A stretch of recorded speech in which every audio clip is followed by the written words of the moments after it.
Hello everyone, welcome to Abhyaas LawPrep. In the series of NLU Vacant Seats, today we have come up with a new NLU which has released very recently. It is RPNLU Prayagraj. So they have announced the spot admissions under BA LLB program. So they have total 37 seats vacant. There is no upper limit for CLAT rank and there is no fee. So if you did not get any allotment in any of the desired NLUs, you can always apply for NLU Prayagraj. So where to apply, how to apply, let's have a look. So in a Google, you will simply search NLU Vacant Seats 2076. A dedicated page from Abhyaas LawPrep will be appearing in the top.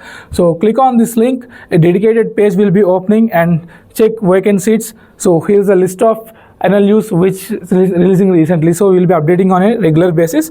So this is RPNLU Prayagraj. So click, the link will be activated within seconds. If you click on this, Google form will be opened, where you can always fill your details and upload the documents, all the things. So what are the dates for this? So the last day to apply for this RPNLU Prayagraj is that June 15, and the result will be declared on June 20.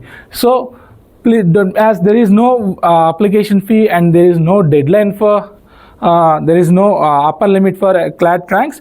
So if you have appeared for CLAT 2026 and you did not get the NLU allocation, you can try this RPNLU Prayagraj. So please stay tuned to this Abhyaas LawPrep so that whenever an NLU releases this vacant seats, we'll be updating immediately. Thank you. Bye-bye.